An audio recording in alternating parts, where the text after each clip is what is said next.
우리가 오늘 함께 나눌 말씀은요, 큰 뜻을 위한 희생의 가치라는 그런 제목으로 말씀을 나누고자 합니다. 우리가 알고 있는 그런 예수님의 탄생은요, 보면 사실 기대 이상의 그런 사건이었습니다. 기대 이상의 사건이었어요. 왜냐하면 아무도 예수님의 탄생이 목수의 아들로, 아니면 이름도 없는 그런 마리아의 아들로, 그것도 마국간에서 태어나리라 아무도 예상하지 못한 상황이었죠. 사실 그 당시 이스라엘 백성들이 아마 기대를 했던 것은요, 메시아의 탄생이 뭐 권위가 있는, 아니면은 한 나라를 이끄는 그런 왕족에서 태어나리라 아마 기대를 하였을 것입니다. 그래서 예수님의 탄생은요, 이 많은 사람의 예상을 뒤집는 그런 사건이었어요. 그래서 어떻게 보면 하나님께서 우리 인간이 기대하고 예측할 수 없는 그런 모습으로 또 하나님께서 당신의 뜻을 드러내는 것을 우리가 보게 됩니다. 하지만 그 기대 이상의 사건에는 또한 그 사건들을 경험하는 이들이 있는 것을 보게 되죠. 근데 그들이 큰 희생과 또 어려움도 갖게 되는 것을 우리가 봅니다. 그래서 오늘 본문 말씀을 통해서 저희가 좀 이를 좀 함께 좀 생각하면서, 말씀 보니까 지금 마리아와 요셉이 지금 정혼을 하였다는 식으로 우리에게 말씀을 주고 있습니다. 사실 이제 정혼을 하였다는 것은요, 그 말은 저들의 인생에서 가장 중요한 그런 혼인의 준비를 하고 있는 것입니다. 얼마나 중요한 시기를 보내고 있겠습니까? 특별히 여성분들은 잘 아실 거예요. 결혼 준비를 위해서 얼마나 에너지를 썼는지, 그렇죠? 엄청 아마 쓰셨죠. 결혼 준비하시기 위해서. 아직 뭐 결혼 안 하신 분도 계시지만 결혼하신 분들은 막 결혼하실 때 엄청 에너지를 많이 쏟았을 것입니다. 뭐 장소를 찾아야 되고, 뭐 음식이다, 뭐 초청장이다, 뭐 양가 선물, 그리고 뭐 신혼여행까지. 사실 그 당시 결혼도 사실 어떻게 보면 굉장히 중요시 여겼습니다. 그래서 예수님께서 혼인잔치에 찾아가셔서 또한 결혼 혼인잔치를 위해서 또 물로 포도주를 만드는 그런 이적까지 행하시는 것을 여러분께서 잘 아실 거예요. 사실 혼인잔치 그때 당시 굉장히 큰 잔치였습니다. 며칠을 셀레브레이트 하면서 그렇게 중요시 여기는 그런 혼인잔치였다는 거죠. 그러니까 분명히 요셉과 마리아에게도 인생의 가장 중요한 그런 중요시 여기는 그런 시기였을 거라는 거죠. 근데 이게 웬 날벼락 같은 소식이냐는 거죠. 누가복음의 말씀을 보니까 천사가 나타나서 하는 말이 뭐냐면, 결혼을 하기 전에 아이를 갖게 되는데 요셉의 아이가 아니라 처녀로서 한 아이를 잉태하게 될 것이라. 그리고 그 후에 하나님의 아들이라 일컫게 될 것이라 이렇게 말씀하였다는 거죠. 그러니 얼마나 혼란스럽겠냐는 거죠. 분명히 하나님의 아들을 잉태하는 것이 무슨 의미인지도 모르고, 또 어떤 것을 경험해야 될지도 모르는 그런, 전혀 예상할 수 없는 그런 상황인데, 그래서 사실 이 소식을 들은 요셉은요, 오늘 말씀 보니까, 여러분들 말씀 보니까 모든 것을 조용히 없었던 것으로 하려고 하는 걸 보게 되죠. 아마 이 모든 계획이 수포로 돌아가는 것, 그런 절망적인 마음이었을 것 같아요. 그래서 이제 19절 말씀 보시면은, 오늘 본문의 19절 말씀 보면은, 그의 남편 요셉은 의로운 사람이라 그를 드러내지 아니하고, 즉 이제 마리아가 임신한 것을 이제 드러내지 않고 좀 가만히 끊고자 하여 이렇게 얘기를 했다는 거죠. 왜냐면 만약 여러분도 삶에 여러분이 준비하고 계획된 중요한 일들이 하루아침에 무너지는 것 같고 정말 무산되어 버리는 것 같다 생각하실 때 여러분께서 어떻게 생각하시겠냐는 거죠. 그것도 하나님을 열심히 섬기고 있는데, 그런데 그런 상황에서 이런 일들이 당할 때는 어떻게 대처하시겠냐는 겁니다. 사실 예수님의 그 탄생을 위한 그런 하나님의 놀라운 계획을 성경은 말씀해 주고 있긴 하지만 한편으로는 이 마리아와 요셉에게 저들이 경험할 수 있는 그런 인간적인 그런 어려움도 우리에게 말씀해 주고 있다는 거죠. 그런데 이제 하나님께서 또 저들을 어떻게 인도하시는지에 대해서 우리에게 또 보여주고 있습니다. 어려운 가운데서도 하나님께서 그들을 어떻게 인도하시는지, 이렇게 혼란스러운 그런 상황을 경험하게 될 때, 좀 희생적인 상황을 경험하게 될 때, 그때 주님은 우리를 향해 뜻을 버리지 않으시고 인도해 주시는 그런 모습을 좀 오늘 함께 나누었으면 합니다. 이렇게 요셉이 마리아가 애를 가졌다는 것에 이제 힘들어하는 것을 보게 되는데, 그래서 이제 조용히 이제 무마시키려고 하죠. 근데 그때 하나님께서 이제 그에게 찾아와서 이런 말을 전해줍니다. 우리 20절에서 23절 말씀을 보시면요. 20절에서 23절 보면 20절부터 보겠습니다. 내 아내 마리아 데려오기를 무서워하지 말라. 그에게 잉태된 자는 성령으로 된 것이라. 아들을 낳으리니 이름을 예수라 하라. 이는 그가 자기 백성을 그들의 죄에서 구원할 자심이라 하니라. 이 모든 일이 된 것은 주께서 선지자로 하신 말씀을 이루려 하심이니 이르되 보라 처녀가 잉태하여 아들을 낳을 것이요 그의 이름은 임마누엘이라 하리라 하셨으니 이를 번역하였은즉 하나님이 우리와 함께 계시다 함이라. 일단 하나님은요 요셉에게 어떤 기적적인 그런 사인을 보여주신 것이 아닙니다. 어떤 기적적인 것을 체험하고 경험케 하신 것이 아니라는 거죠. 다만 말씀을 전하셨어요. 그것도 구약의 이사야 선지자에 있는 말씀을 들어서 그 말씀을 전해주십니다. 그리고 두려워하지 않기를 부탁하고 있어요. 하나님께서 뜻하시고 예언케 하신 말씀을 전해주시더라는 거죠. 우리 임마누엘 교회 성도님들은 어떻습니까? 여러분이나 제게도 보면 때로는 힘든 일들, 예상치 않은 그런 일들이 닥치고 경험할 때가 좀 많이 있어요. 이 세상을 살아가다 보면요, 고통스러운 일들, 또 심지어 세상의 유혹도 경험할 수가 있습니다. 그게 인간의 모습입니다. 신앙생활을 열심히 하다가도 또 주님을 열심히 섬기는 가운데서도 누구에게나 사실 어려운 일을 우리가 이해하지 못한 일들을 경험할 때가 있다는 거죠. 그리고 그러다 보면 혼동도 오고 의문도 생기고 그럼 어떻게 합니까? 사실 많은 경우 내게 왜 이런 일이 일어나는지 하고 따져보려고 합니다. 그러니까 원인을 잘 파악할 수 있다면 이제 고쳐낼 수 있겠지만 우리 인간 스스로가 사실 그런 상황들을 제대로 보지 못하는 경우가 많은 거죠. 그러다 보니까 누구를 탓합니까? 그렇고 힘들고 어려울 때 우리가 부모님을 탓한다든지 과거를 원망한다든지 아니면 심지어 하나님께 불평하는 일도 있어요. 우리가 이런 어려움을 처할 때 근데 하나님께서는요 우리의 마음을 두드리십니다. 우리의 마음을 두드리세요. 우리에게 이미 허락하신 그런 약속의 말씀을 통해서 우리에게 다가오신다는 거죠. 그리고 우리에게 두려워하지 말라. 두려워하지 말라. 마리아에게 하나님의 능력을, 요셉에게 하나님의 약속된 말씀을 믿으라 하신 것처럼 우리에게도 하나님의 능력과 약속된 말씀으로 그 말씀에 우리에게 초점을 두라 하십니다. 근데 이제 구약을 보면은 사실 이런 하나님의 약속과 말씀을 듣지 않던 이들이 있었어요. 여러분들 잘 아실 거예요. 하나님의 선택을 받던 이스라엘 백성들이 하나님의 말씀을 듣지 못하고 하나님의 말씀을 저버리는 그런 상황들이 우리에게 보여주고 있는 거죠. 그래서 시편 저자는 주님의 말씀을 듣지 않는 이들을 향해서 이렇게 기록을 하고 있는 것을 볼 수가 있습니다. 우리 시편에 있는 말씀 81편 보면은 이 말씀을 좀 잘 들으셨으면 합니다. 시편을 통해서 하나님께서 이런 말씀하십니다. 내 백성이 내 소리를 듣지 아니하며 이스라엘이 나를 원하지 아니하였도다. 그러므로 내가 그의 마음을 완악한 대로 버려두어 그의 임의대로 행하게 하였도다. 고집과 방황 속에 죄 가운데 그냥 살게 두셨다는 거죠. 그럼 우리는 왜 이렇게 말을 안 듣습니까? 우리의 상황을 보면요, 우리가 때로는 하나님의 말씀을 듣지 않는 경우가 보면은 가장 큰 이유는 그런 것 같아요.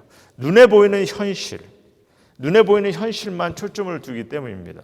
그래서 너무 잘 되고 삶이 좋으면 교만해지고 아니해지고 내 스스로가 잘하는데 굳이 하나님이 필요해? 이런 얘기를 하는 거죠. 그리고 때로는 힘들고 어려우면은 또 그때만 하나님을 바라보는 일이 있는데 또 한편으로는 힘들고 어려울 때 하나님을 바라봐야 되는데 오히려 원망하고 혼자 안간힘을 쓰는 경우가 참 많이 있어요. 그리고 주님께 의지하고 주님을 바라봐야 하는 것을 다 놓쳐버리는 그런 상황들을 살아갑니다. 여러분들 캐나다에 보면은 그 수십만의 그 야생 오리는 이제 겨울이 되면은 이제 남쪽으로 여행을 한다고 합니다. 근데 여행을 하다가도 이제 이렇게 넓고 쉴 수 있는 그런 곳을 찾는데 그 나야가라 강에 보면은 이제 여러분들 가보신 분은 아시겠지만 이 나야가라 폭포가 굉장히 폭이 넓어요. 그러다 보니까 그 물 위 떨어지기 그 위쪽에 바로 떨어지기 전에 그 지역은요 물살이 약하고 굉장히 잔잔하게 보입니다. 그러니까 이제 그 야생 오리들이 그곳에 와서 안심하고 이렇게 물에서 이렇게 떠서 쉬고 또 자기도 하고 먹이도 찾기도 합니다. 그러다가 눈앞에 이 폭포가 있는 것을 보지 못하고 있다가 어느 순간에 폭포에 휩쓸려 떨어지면요. 이게 수천 킬로 떨어지는데 그 물살에 말려 떨어질 때는 나야가라 폭포에서는 그냥 결국은 오리들이 희생을 당하는 그런 상황들이 많이 있다는 거죠. 그래서 매년 상당한 수의 오리가 나야가라 폭포에서 희생된다는 그런 얘기를 들었어요. 우리는 한치의 앞을 보지 못하는 그런 인생입니다. 그런 인생입니다. 앞에 낭떠러지가 있는 것도 보지 못하고 살아갈 때가 참 많아요. 그런데 하나님은 아신다는 거죠. 그래서 때로는 우리를 일깨우시기 위해서 때로는 장애물도 주시고 다른 길도 가게 하시고 때로는 웅덩이도 두시고 그래서 우리가 새로운 초점을 주님을 주목하시기를 바라실 때가 있다는 거죠. 여러분 자기 자식이 크게 다치기를 원하는 부모가 있다고 생각하십니까? 없죠. 자녀들이 좀 자유스럽게 좀 즐기는 것을 보다가도 또 위험한 그런 상황들이 올 것 같으면 정신없이 빠져들 것 같으면 어떻게 합니까? 어떻게 해서든지 나서서 막으려고 하는 게 그게 부모의 마음입니다. 물론 이제 자녀들이 너무 크다 보면은 이제 안 따르는 상황이 오겠지만 이처럼 우리를 사랑하시는 주님은요 우리의 초점을 돌리시기 위해서 때로는 간섭하시고 또 계획도 바꾸시고 또 어려움도 겪게 하신다는 거죠. 그래서 오늘 보니까 이 마리아와 요셉을 통해서 어떤 그런 상황들을 그들이 잘못된 길로 갔다는 그런 의미보다는 때로는 그런 희생적인 상황을 통해서 하나님께서 또한 그런 뜻을 보이시는 것을 우리가 말씀 통해서 보게 됩니다. 우리 이제 다시 말씀 보시면요. 24절 말씀 보시면은 요셉이 잠에서 깨어 일어나 주의 사제 분부대로 행하여 그의 아내를 데려왔으나 아들을 낳기까지 동침하지 아니하더니 나음의 이름을 예수라 하니라. 요셉은 말씀에 순종합니다. 하나님의 귀한 뜻이 있음을 인식하고 말씀에 순종합니다. 하지만 이제 요셉과 마리아가 하나님의 뜻을 이렇게 순복하였을 때 보면은 순복하였는데도 저들의 삶의 여행은 순탄한 길은 아니었어요. 여러분 잘 아시겠지만 우리가 누가복음을 보면 아시겠지만 마리아는 임신한 상태에서 보면은 이 만삭이 되어서 그래서 베들레헴까지 여정길을 합니다. 얼마나 힘들었겠어요. 얼마나 고난스럽겠냐는 거죠. 아마도 고통의 길이었을 것입니다. 뿐만 아니라 방이 없어서 마구간에서 아이를 출산해야 하는 그런 어려운 순간들을 그들은 경험을 합니다. 아마 제가 이런 고난을 겪게 되었다면 저는 하나님 내게 왜 이러십니까? 하나님의 아들을 낳게 한다는 것이 고작 이런 고통 속에서 이런 일들을 경험케 하시는 것입니까? 하고서 아마 좀 불평하였을 것 같아요. 하지만 저들은 이렇게 힘든 일을 겪어나면서도 주님의 말씀을 순종하더라는 거죠. 우리 임마누엘교회 성도님들은요, 여러분이 우리는 사실 이 땅에 우연히 존재하게 된 이가 아닌 것을 아마 여러분들 다 아실 거예요. 분명 하나님께서 목적과 어떤 가치를 두고 존재케 하셨어요. 그렇다면은 만일 하나님께서 우리에게 어떤 정말 목적과 가치를 두고 존재케 하셨다면요, 때로는 우리에게 예상치 않은 문제가 경험하게 될 때 기대 이상의 일들이 정말 힘들고 고통스러운 일들이 일어났을 때 우리는 그 상황에서 어떻게 생각하겠습니까? 물론 우리 스스로는 그 상황에서도 어떻게든지 참고 견뎌야겠지만 사실 하나님께서는요 내 삶에 또 다른 뜻을 이루기 위해서 그런 상황 속에서도 하나님의 뜻을 또한 보이시고 펼치시는 것을 우리는 말씀을 통해서 보게 된다는 거죠. 그래서 예레미야에게 주신 말씀을 우리가 보시면요, 이 귀한 말씀을 주시는데 예레미야 29장 11절 말씀 보시면 여호와의 말씀이라 너희를 향한 나의 생각을 내가 안하니 평안이요 재앙이 아니니라 너희에게 미래와 희망을 주는 것이니라 이렇게 말씀하세요. 많은 이들이 하나님의 뜻을 순복하면은 그때부터는 인생의 재미를 놓칠 것이라 이렇게 생각합니다. 그냥 하지 못하는 것이 더 많을 것이라 생각합니다. 그냥 보면 인생의 즐거움을 이제는 못할 것이라 이렇게 생각합니다. 그런데 예레미야를 통해서 하나님께서 뭐라 하십니까? 우리의 삶의 재앙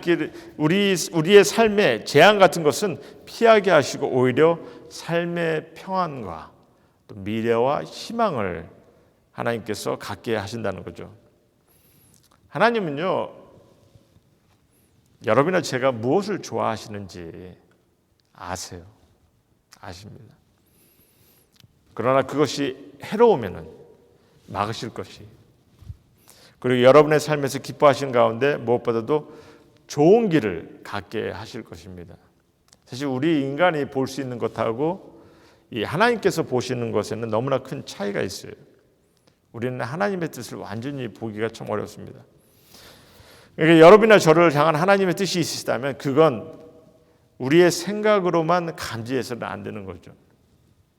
우리는 때로는 이제 고집대로 우리가 좀 제대로 보지 못하고 고집대로 모든 것을 하려고 할 때, 그리고 또 많은 경우 보면은 우리가 그냥 겉으로 드러나는 것을 통해서만, 외향적인 것을 통한, 물질적인 것을 통해서만 하나님의 뜻을 보려고 합니다. 하지만 한 가지 우리가 보아야 되는 것은요, 오히려 하나님께서 우리 삶 가운데 특별히 원하시는 것 중에 하나는 우리 삶의 변화인데, 그냥 삶의 변화가 아니라 우리 내면의 어떤 인격의 변화, 또한 주님을 의지하는 이 마음을 온전히 갖기를 주님께서는 늘 원하세요. 여러분, 요셉과 마리아는 다만 결혼을 해서 아들을 낳고 평범한 가족을 이루기를 아마 기대했었을 겁니다. 그걸 준비했을 것 같아요. 그런데 하나님이 오히려 두 사람을 통해서 이 세상의 구원을 이루실 하나님의 아들을 낳게 하셨고, 또한 그를 어떻게 하겠습니까? 양육케 하셨고 키우게 하셨고 예수님의 육적 부모가 되게 하셨어요. 우리가 성경을 통해서 이런 부분을 잘 보지 못하는데, 이게 세상적으로 볼 때 이게 아무것도 아닌 것 같지만 정말 나름대로 귀하고 중요한 일이죠. 지금 하나님의 아들로 오신 독생자를 육의 부모로서 그들을 키워야 되는데, 그냥 자식을 낳으면 자식은 뭐 혼자 큽니까? 아니잖아요. 육적 부모가 책임을 다하고 잘 키워야 되는 그것이 우리 인간의 모습입니다. 그리고 그러기 위해서는 부모님 또한 온전한 인격을 또한 갖춰야 되는 것이고요. 우리가 요셉과 마리아에 관한 이야기가 지금 성경에 기록된 것이 사실 거의 없어서 잘 다루지는 않지만, 사실 예수님의 탄생에 관한 그런 얘기를 보면요, 요셉과 마리아가 어떤 이임을 우리가 나름대로 추측할 수가 있어요. 오늘 본문의 요셉은 보면요, 요셉의 그 강직함, 그리고 정말 믿음을 갖고 오로지 하나님의 뜻을 순종하는 그런 사람임을 볼 수가 있다는 거죠. 뿐만 아니라 예수님의 탄생에 관한 모든 이야기를 봐도 모세과 마리아는 얼마나 그들이 인내하는 자고 또 견디는 자고 또한 사심과 욕심이 없는 이들이고 또한 사랑에 넘치는 이들임을 우리가 보게 됩니다. 무엇보다도 하나님을 온전히 의지하는 그런 이들이었다는 거죠. 그런 여러 가지 정황을 여러분께서 한번 생각해 보시고 고민해 보시기 바랍니다. 그렇게 힘들고 어렵고 희생적인 그런 상황에서도 하나님의 뜻에 따라 그것을 순복하는 그런 모습들, 하나님을 온전히 의지하지 않으면 그런 일을 감행하지 못하는 거죠. 사실 젊은이들이었어요. 처녀 총각. 마리아는 티네이저라고 우리가 알고 있습니다. 이제 막 정혼한 이들입니다. 그러나 무엇보다도 하나님의 아들 예수를 양육하는 부모로서 분명 하나님께서 저들의 마음을 아셨고 저들을 지켜주셨고 또 하나님을 의지하는 가운데 저들의 삶 속에서 인격이 온전히 변하고 또한 주님 앞에 바로 서는 것을 우리가 추측할 수 있고 보게 되는 거죠. 하나님을 향한 우리를 향한 하나님의 뜻은 사실 우리가 이런 면을 좀 보셨으면 합니다. 하나님의 아들을 낳았다는 생각에 뭐 권력을 부리고 뭐 교만해하고 뭐 부를 누리고 그런 생각을 한 이들이 아닌 거죠. 주님의 뜻을 이룬다는 그 삶 자체가 보면은 한 영혼을 키우기 위해서 주님께서는 그들의 인격을 지켜주셨고 주님을 닮아가는, 하나님을 온전히 의지하는 그런 삶으로 인도하시는 것을 우리가 말씀을 통해서 보게 된다는 거죠. 그리고 우리가 그러한 삶에 조금씩 우리가 나름대로 그러한 마음을 가질 때, 그리고 그런 마음을 통해서 주님께 다가갈 때 하나님께서는 또한 우리를 사용하기를 원하시고 우리 가운데 주님의 영광을 드러내시기를 원하신다는 것을 기억하시기 바랍니다. 그리고 뿐만 아니라 우리를 통해서 주의 많은 이들에게 영향을 끼치는 그런 자로 사용하실 것입니다. 삶을 수월하게 살아가려고만 하십니까? 어렵고 고통스러운 그런 삶이 있으면 피하려고 하십니까? 편해 보이려는 것만 추구하려고 하시냐는 거죠. 근데 하나님의 계획은요, 편한 길로만 준비하지 않으신다는 거죠. 예수님의 탄생만 봐도 그렇잖아요. 하나님께서 우리에게 바라시는 것이 여러분들 우리의 안위보다는 우리의 삶의 변화, 인격의 변화, 또 우리의 성숙함에 더 관심이 있으시다는 거죠. 당신의 아들 독생자를 보내시면서도 주님께서는 그 아들을 키우시고 아들을 이 땅에 태어나게 하시는 그 부모들의 삶을 주님께서 지켜주셨다는 겁니다. 왜? 그들은 늘 주님 앞에 순종하는 자요, 주님의 말씀을 의지하는 자요, 겸손한 자요, 인격의 변화를 경험하는 자였기 때문에. 그래서 주님께서는요, 우리 삶의 안위보다는 이 삶의 인격의 변화 또 성숙함을 통해서 좀 겸손을 바라시고 낮은 자 되기를, 섬기는 자 되기를 원하시고, 그게 사실 아기 예수 탄생을 통해서 보여주는 그런 귀한 메시지 아니냐는 거죠.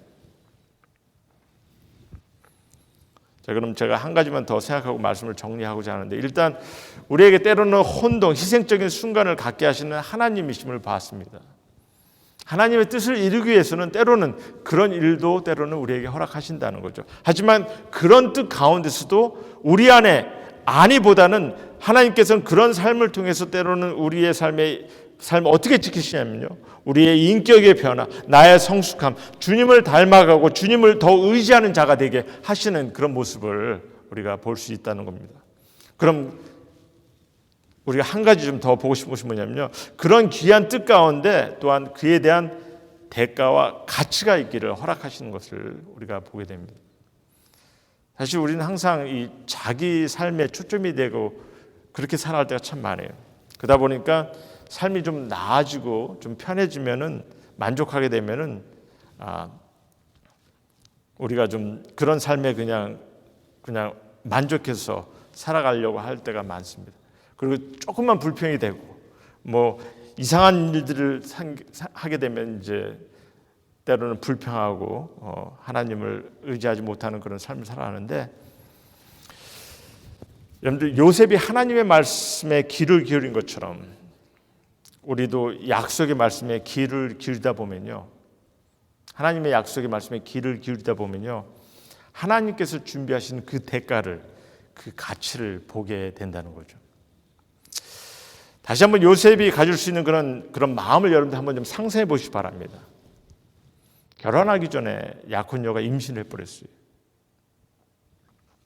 마리아 또한 얼마나 혼동이 됐겠습니까? 세상에 어느 누가 경험해 본 적이 없는 그런 일들을 좀 저들은 경험을 해야 되는 그런 상황이라는 거죠. 그걸 어떻게 받아들이시겠냐는 겁니다. 그렇지만 요셉과 마리아는 오직 하나님을 의지하였어요. 하나님의 말씀을 의지하였어요. 온전한 믿음을 갖고 하나님의 뜻을 따르고 있었다는 거죠. 그럼 그런 의지함과 믿음 속에 저들이 얻은 대가가 무엇이겠냐는 거죠. 그 가치가 무엇이겠냐는 거죠. 오늘 21절 말씀을 다시 보시면요, 아들을 낳으리니 그 이름을 예수라 하라. 이는 그가 자기 백성을 그들의 죄에서 구원할 자이심이라 하니라. 이렇게 말씀하세요. 예수 그리스도를 통한 이 땅에 구원이 주어짐을, 그리고 이를 통한 하나님의 영광의 드러냄을 저들에게 보게 한 거죠. 경험케 한 거죠. 누구보다도 먼저 이를 경험케 하였다는 겁니다. 아기 예수의 탄생을, 성탄의 큰 뜻을 따르면서 성탄 주간입니다, 지금. 그래서 우리도 사실 성탄의 기쁨을 경험하면서 하나님의 영광을 드러내는 그런 신앙인이 되어야 되는데, 우리 어떻게 성도님들은 과연 우리가 무엇을 통해서 이 성탄을 맞이하면서 하나님의 영광을 드러낼 수 있다고 생각을 하십니까? 사실 저는 한때 그렇게 생각을 했어요. 우리가 성탄의 이 예배를 아주 근사하게 드리면, 크리스마스 칸타타를 막 웅장하게 이렇게 하면은 그러면 하나님의 영광을 드러내지 않을까. 그래서 저도 나름대로 막 크리스마스 칸타타를 막 굉장히 준비하고 그런 적이 있었습니다. 그래서 사실 많은 이들이 이런 일들을 생각하는 것 같아요. 뭐 크리스마스를 위해서 뭐 크리스마스 칸타타를 멋있게 준비하면 하나님의 영광을 막 드러내지 않을까 이렇게 생각합니다. 물론 하나님께서도 천군과 천사를 보내셔서 천사 찬송을 하게 하셨고 그를 통해서 하나님의 영광을 드러내긴 하셨습니다. 하지만 우리가 예수님의 탄생을 모든 정황을 말씀을 통해서 보면은 무엇보다도 예수님의 탄생을 위해서 요셉과 마리아의 그들의 희생 안에서 하나님의 뜻을 따라 주님께 순종하며 주님의 뜻을 따라 이행하는 그런 모습들, 정말 아무도 모르는 그런 힘든 어려운 상황에서도 하나님의 뜻을 이루어가는 그런 모습들, 이런 것을 통해서 하나님께 영광을 드리는 모습을 보게 되지 않겠냐는 거죠. 요셉과 마리아의 희생적인 따름을 통해서 주님은 가르치십니다. 우리가 무엇보다도 주님의 인도하심을 의지하고 그를 통해 주님을 닮아가고 성숙해 가며 믿음을 지켜나갈 때 우리는 예수 그리스도와 더불어 살아가게 될 것이며 또한 하나님의 영광이 드러냄을 보게 될 것이라는 그런 영광을 우리가 경험해야 된다는 것을 좀 생각합니다. 때로는 힘들고 혼동도 오고 어려운 순간도 올 수 있어요. 믿음을 지키려고 하고 있는 이들 가운데서도 그런 힘들고 어려운 순간이 올 수 있다는 거죠. 하지만 내가 주님의 말씀을 통해서 내게 주시는 가르침을 따르고 의지하고 그래서 주님을 닮아가고 성숙해 가면요, 누구보다도 먼저 이 땅에 구세주로 오신 예수 그리스도를 우리 마음에 품게 하실 것이고 또한 여러분의 삶은 하나님의 영광을 드러내는 그런 삶이 되리라 믿습니다. 다들 아시죠? 우리가 하나님의 영광을 드러내는 그런 삶보다 더 귀한 삶은 없다고 우리는 얘기합니다. 그런데 그 영광을 드러내는 삶이 하나님의 이 큰 뜻을 위해서 희생적인 것도 감수할 수 있는 그런 삶을 통해서 드러내진다는 거 좀 기억하시기 바랍니다. 그냥 무조건 겉으로 드러나는 것을 통해서만이 어떤 하나님의 영광을 드러내는 것이 아니라 때로는 우리의 섬김이 요구되고 희생적인 그런 삶에 하나님의 뜻을 이루어 나갈 때 그 가운데 하나님의 영광이 드러낼 수 있음을 기억하시라는 거죠. 그리고 이런 희생적인 삶을 감수할 때 우리는 하나님의 영광을 드러내는 것뿐만 아니라 내 안에 가치 있는 것, 놀라운 대가도 경험케 됨을 기억하시기 바랍니다. 주님의 말씀 안에 우리가 주님을 의지하는 나, 주님을 닮아가고 성숙해가는 그런 나의 모습, 하나님의 온전한 뜻을 이루어가는 그런 자가 되고 그런 자가 되어감을 우리가 경험케 되심을 주님께서 그를 인도하심을 여러분께서 기억하시라는 거죠. 이를 함께 경험할 때 오늘 우리에게 주신 말씀 중에 임마누엘이라는 그런 말씀 있지 않습니까? 우리 이 교회가 임마누엘 교회입니다. 임마누엘 교회 무슨 의미인지 오늘 마태복음을 통해서 우리에게 알려주고 계시죠. 하나님이 우리와 함께 계시니라.